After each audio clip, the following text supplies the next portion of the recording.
there! Are you excited with the new trend of chrome pans? I am. Talk about no longer using a makeup applicator with just loose pigment. It's all in these new chrome pans. So many companies are offering them, and now one of my favorite companies, Kokoist, has released a whole charade of them. I think 2, 4, 6, 8 of them, if I'm not missing any.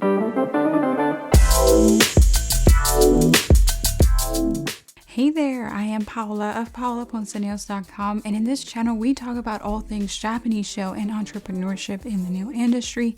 If you'd like to learn more about these topics, do consider subscribing. So before we go into a little bit of swatching, I want to tell you about the mechanism of this new chrome pen trend. For starters, when you turn the pen to uncap it, do take note that there is a bit of tension when uncapping the pen. So if you don't do it slowly, it can just sort of pop open, causing you to have a little but annoying amount of spill. I'm not sure if the tension feels come from a coil behind the sponge or just as a result of squeezing the sponge into the cap. I think the latter. And on the cap is where the pigment is stored. When I first received one of these pens as a gift from Zillabeau, I was embarrassingly confused because I thought maybe the pigment powder could be oozing through the sponge. Hey, I was thinking creatively, okay? So no, the powder does not ooze through the sponge. It is actually pressed into the cap. You then take the pen and tap it into the pressed powder inside the lid. Now mind you, each time you use your chrome pen, it is stored pressed into the powder, so it will be ready to go for you each time. And in fact, more often than not, you'll have more powder on the sponge than you'll actually need. If that is the case, you just need to find a lint-free surface to offload the excess onto before applying to the nail. Now onto the how-to of using the chrome pens on the nails. Follow these steps, especially when doing full coverage applications. Step 1.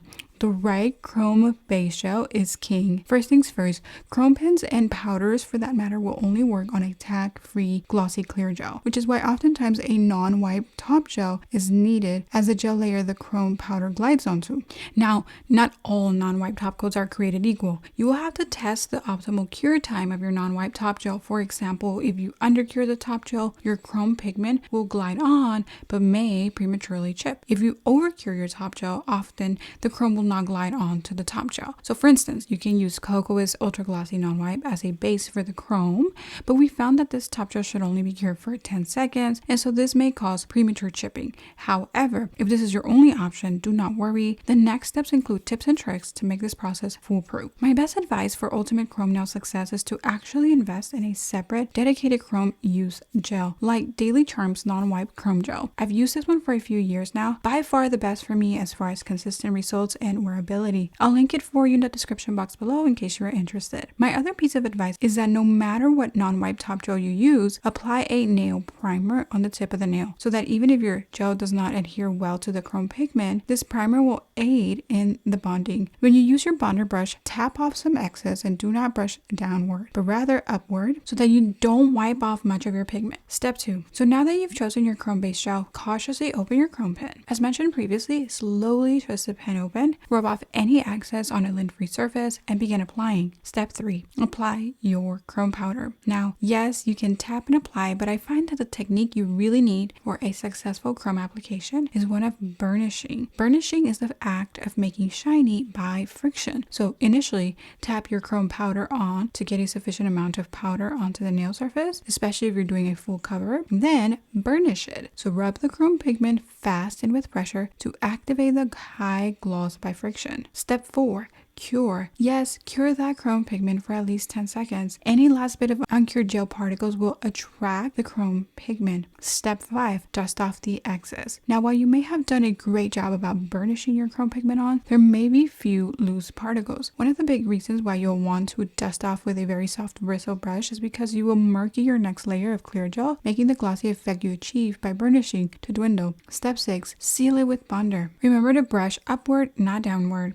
Step 7. Seal it with a base gel. A clear builder gel matching the flexibility of the natural nail will also work. So here you want to seal your application with a thin layer of flexible base gel to provide your application with some impact absorbency with the day-to-day wear of life on the nails. If you just move straight into a top coat and leave the nails just with a top coat after burnishing the chrome pigment, especially a non-wipe top coat, then you will experience micro shattering and thereby chipping. Now the full coverage chrome nail is work, I get it. If you're still not finding success with it, or you just don't want to go through all the trouble, no problemo. Partial and dainty chrome applications are currently so in, and so have at it. You can very well take some of the same tips and tricks as above and have total success.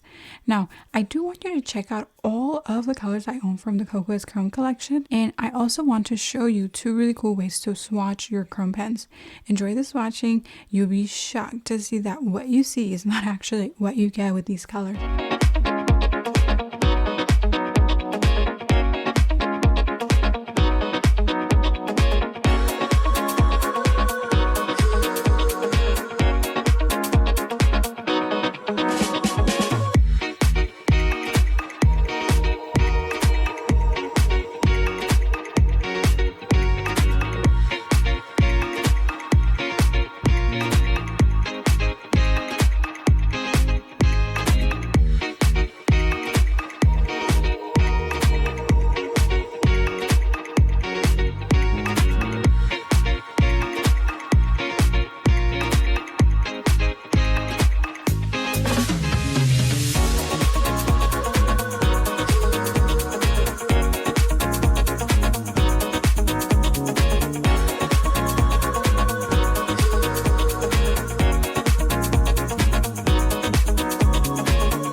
Was that not so fun?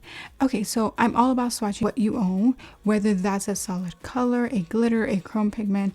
So I'm going to be doing a little bit of glass towel swatching, and if you want a detailed step-by-step on how to swatch all of your colors, do check out my previous video on this topic.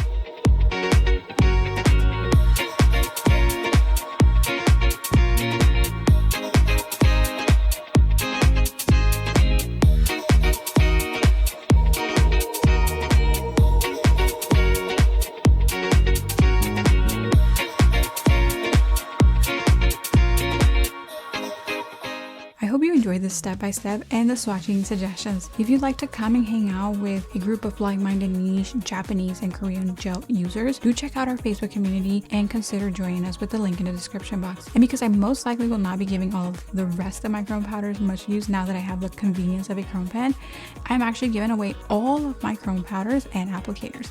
If you're interested in this giveaway, check out the link in the description box. Thanks for joining me, and I'll see you next week.